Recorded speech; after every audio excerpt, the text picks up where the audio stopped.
मैं हूँ कश्यप, मैं हूँ निम्रा और हम हैं जतोई सिस्टर्स।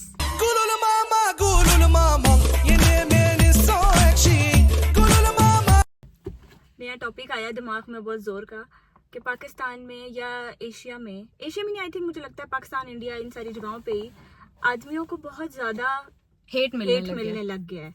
लाइक एक जैसे एजेंडा ही है कि ठीक है, नॉट ऑल मैन वाली जो बात करते हैं कि ठीक है हमें एक कुत्ते ने काटा सारे कुत्तों से ही डर लगेगा ना, ठीक है वो बात बिल्कुल सही है, जस्टिफाइड है। लेकिन हर जगह ये बात भी नहीं अप्लाई होती कि सब आदमियों को इतनी ही हेट मिलनी चाहिए। ये भी नहीं है कि नहीं है, लेकिन होते हैं, ठीक अच्छे है, भी हमें हैं। खुद ताने पड़ते हैं, हम फेमिनिस्ट हैं, अच्छे भी हैं और बहुत जगह उनके साथ गलत चीजें भी होती हैं, सैक्रिफाइस भी उनको बहुत करने पड़ते हैं, उनके साथ ज्यादतियां भी होती हैं, इस चीज को मानना चाहिए। अभी हमने ड्रामा तो देखा था, कफील ड्रामा, उसमें जो था वर्दा का हस्बैंड, हाँ सही बात है, उसने कितनी सैक्रिफाइस की बहुत थी। बड़ी एग्जांपल है वो। औरत का सैक्रिफाइस नहीं दिखाया उन्होंने उस ड्रामे में, आदमी का भी दिखाया है कि उस चीज को इतना माना नहीं किया, लेकिन क्योंकि बात सारी जेबा की ही हुई है। हालांकि उसने भी बहुत, सैफ ने किया था, सैफ नाम था ना, आई थिंक सो, हाँ। उसने बहुत ज्यादा ख्याल किया था, हर तरह से अपनी बीवी को खुश रखने की कोशिश की थी, मतलब अपनी रिसोर्सेज के हिसाब से उसने बहुत कुछ किया था। लेकिन अब यहाँ पे ये बात भी तो करनी चाहिए थी ना कि उसकी बीवी में गलती थी। हाँ, हर जगह ही औरतें सही नहीं होती,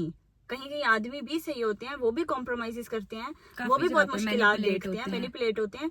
और ये तो चलो फिर उसकी तो फिर ठीक है कि माँ अच्छी थी, बहन उसकी अच्छी थी, लेकिन बहुत जगहों पे ऐसे होता है कि घर में इतनी पॉलिटिक्स होती है ना और लोग उसका सारा जिम्मेदार ठहराते हैं बीवी को, हालांकि आदमी मैनिपुलेट अपने घर वालों से हो रहा होता है। हाँ, लेकिन लोग कहते हैं कि सारी खराबी औरत में ही हो सकती है, उसकी बीवी में ही हो सकती है, उसकी माँ उसकी बहनों में कोई बुराई हो ही नहीं सकती। ऐसा नहीं होता, और लड़कों को भी ये चीज समझने की जरूरत है काफी हद तक कि माएं भी गलत हो सकती हैं। हाँ, लेकिन वो जाहिर सी बात है, एक्सेप्ट नहीं कर सकते, आप इतनी जल्दी मान नहीं सकते कि आप किसी चीज घर में अपनी माँ और बहनों से किसी चीज का शिकार हो रहे हो, आप मैनिपुलेट हो रहे हो, आपके साथ गलत हो रहा है, ज्यादती हो रही है। वो जब तक आदमियों को रियलाइज होता है ना, तब तक या तो उनकी उम्र निकल चुकी होती है या बीवी तब तक उनकी जलीलो ख्वार हो चुकी होती है। सही बात। और वो ना फिर लड़कियां इतनी ज्यादा बाजार सी रहने लग जाती हैं, उनको अपने शौहरों पे भी ताप चढ़ी रहती है, फिर कहते हैं अब सब कुछ है तो सही, अब ये क्यों इतना ज्यादा तपती रहती है, लेकिन टाइम गुजर चुका होता है। वो जब बर्दाश्त कर चुकी होती है ना एक लड़की, उसकी बस हो गई होती है ससुराल वालों से भी और शौहर से भी,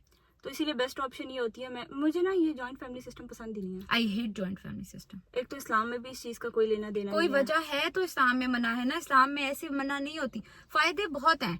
हाँ, बहुत है बच्चों के लिए नहीं, अगर आप लेना चाहो, अगर आप अच्छे तरीके से रहो, कंफर्टेबल हो सारे, तो अच्छी बात है, हम ये नहीं कह रहे कि जॉइंट फैमिली में बहुत फायदे हैं, अगर ये बीच की पॉलिटिक्स ना हो तो। अगर ऐसा होता नहीं है यार, दिलों में खारें आती हैं, क्योंकि जाहिर है यार, आप पूरा दिन सर पे सवार हो, आपको कभी किसी की कोई चीज बुरी लगी है, किसी को आपकी कोई कभी बच्चों के हिसाब से कोई चीज बुरी लग रही है। अक्सर ऐसा होता है जॉइंट फैमिली सिस्टम में, पेरेंट्स उसके लिए, बच्चे के लिए कोई चीज सोचते हैं, लेकिन उसके दादा दादी वो समझ ही नहीं पा रहे होते, उसके घर वाले और चीजें बच्चे को दे देते हैं। अक्सर पेरेंट्स कहते हैं अब ये चीज है कि नो शुगर नो सॉल्ट, हाँ, गंद वाला नहीं खिलाना, हाँ, लेकिन वो बड़े नहीं सुनते बच्चों के, फिर आप अपने हिसाब की तरबियत नहीं कर सकते वहाँ पे। और फिर बच्चों को दिमाग में तो यही जाता है ना कि हमारे पेरेंट्स हमारे दुश्मन है, हमारे दादा दादी हमारे। एक और चीज ये भी होती है, अगर चाचे चाचियां भी हैं, किसी की फाइनेंशियल कंडीशन अच्छी है, उसमें बच्चे एहसास कमतरी में जाते हैं कि भाई फलाने का बाप तो इतना कुछ करके दे रहा है, हमारे माँ बाप नहीं कर। एहसास कमतरी की मिसाल बन चुकी थी।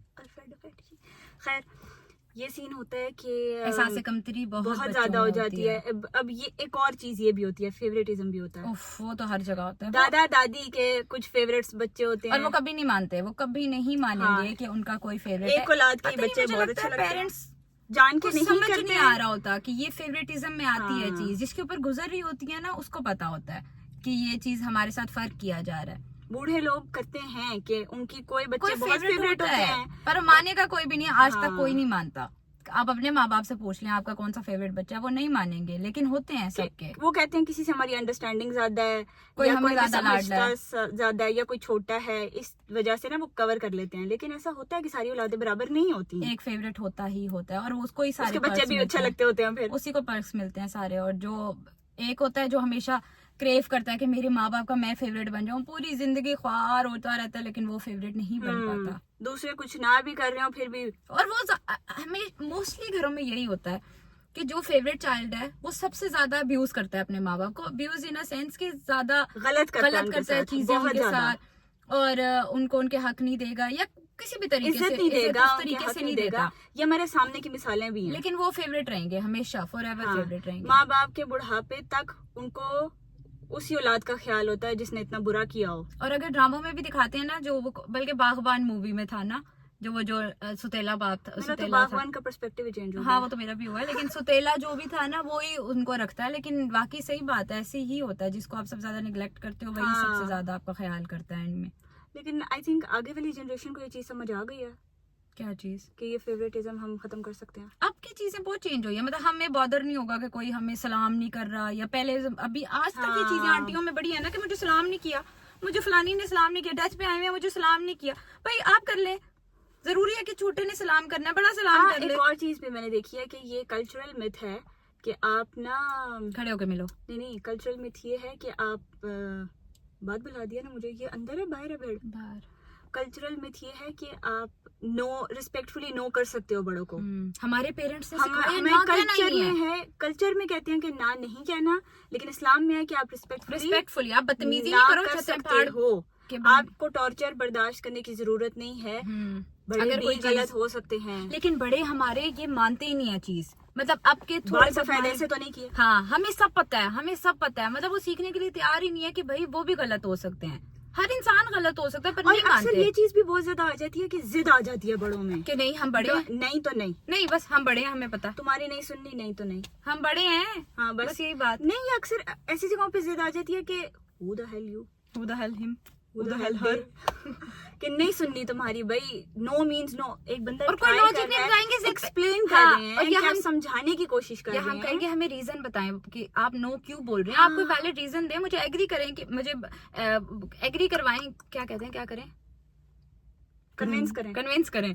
वो बस नहीं उठ के चले जाएंगे, तुम्हें नहीं पता, इज्जत नहीं करते हो हमारी, अब हमें ही जवाब दोगे। मतलब बात लॉजिक से जाके इज्जत पे आ जाती है। हाँ, ये एक मसला तो जो है इज्जत ना, इतनी फ्रजाइल क्यों होती है कि हर छोटी चीज पे हर किसी की टिक हो जाती है कि ट्रिगर भाई, हो जाती है। मुझे सलाम नहीं किया, टिक।